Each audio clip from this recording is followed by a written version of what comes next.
Hey everyone, Brandon Croker here, your friendly neighborhood Bambi Man. And today I wanted to talk about Puss in Boots, The Last Wish. I assume the light is catching the title right there. So Puss in Boots, The Last Wish is a movie that I adored from the moment I first saw it in the holiday season of 2022.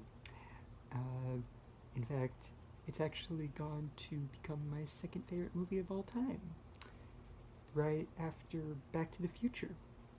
And believe me when I say that is a statement that I do not make lightly.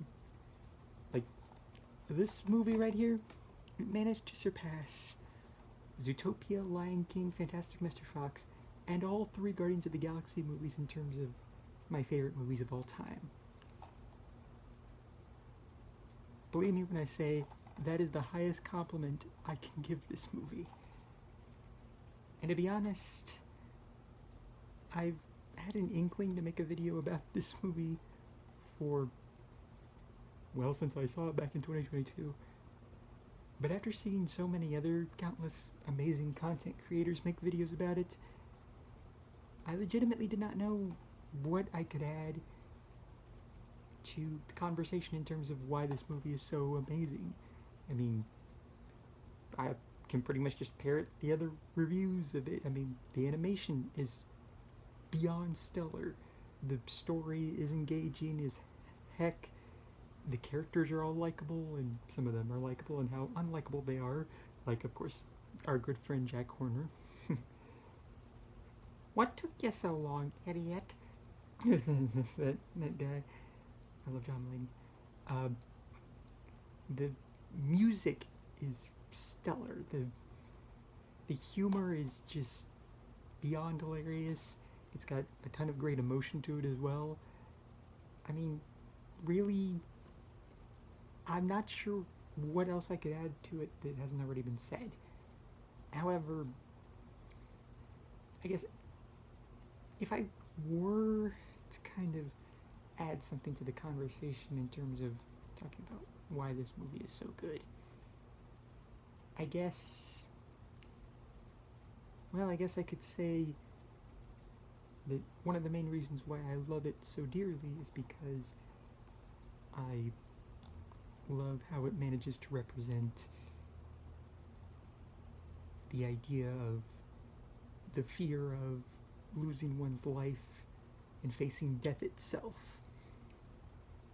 And of course, to anyone who's seen this movie, you're probably aware of the absolutely brilliantly done panic attack scene where Puss takes a moment after running away from the very concept of death itself. Like, he sees death pretty much everywhere he turns, the embodiment of death being the the wolf character, obviously, that he assumes is a bounty hunter at first, but then as the film goes on, you start to realize, oh no, this guy, yeah, he's death itself, straight up. And both we and Puss come to realize that. And of course, then that big reveal happens towards the end of the film where the wolf pretty much tells us straight up that he is death. Straight up. But, and of course, Puss, in a moment of panic, plops down next to a tree and begins to breathe heavily, and Perito notices, and he places his head down on Puss's lap, and Puss pets him, and slowly but surely the heavy breathing that he was doing slows down, and he regains his composure, and he calms down from his panic and anxiety over death. Now, I'm no expert when it comes to panic attacks in general. I've never really had a real, like, full-on extreme panic attack before. I mean, I've had bouts of anxiety here and there for various reasons, so I can't claim to be an expert on what they feel like and what they are like physically and emotionally from that extreme angle, of course. But, you know, like I mentioned a few seconds ago, I have had bouts of anxiety here and there, moments where, in small doses, I've needed to, you know, go to someplace quiet and, you know, try to regain my composure from whatever stress I happen to be feeling. But that panic attack scene, when I first saw it, and after having seen it multiple times, I've been watching the film as many times over and over and over again as I have,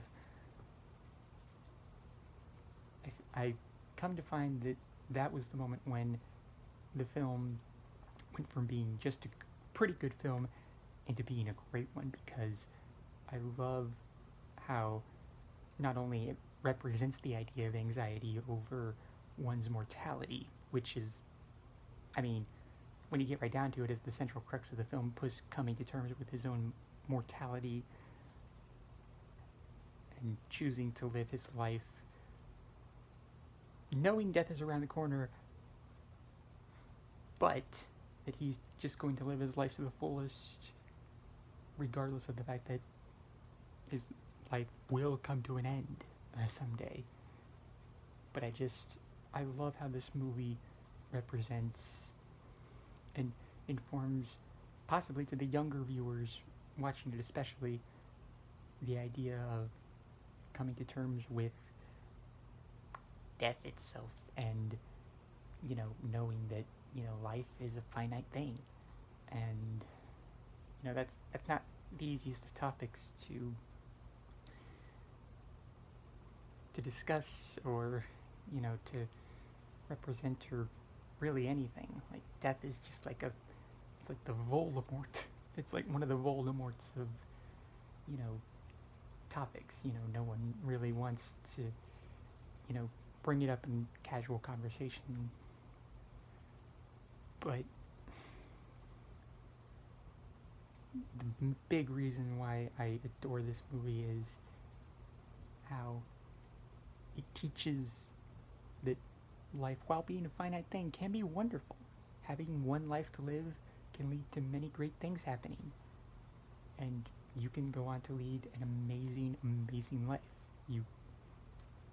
The future is whatever you make it, so make it a good one, as the almighty Doc Brown said in Back to the Future Part 3. And, you know, as someone who has occasionally, you know, also tried to come to terms with the fact that his own life is finite and he has to live it to the fullest many, many times before,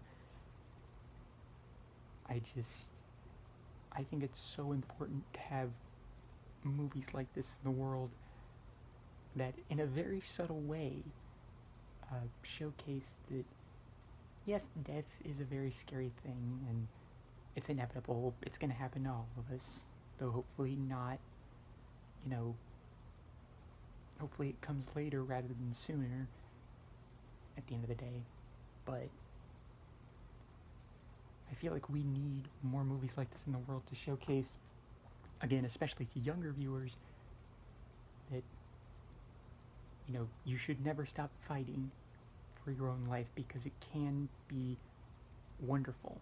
Life is wonderful, and you can make it as wonderful as you want, you know?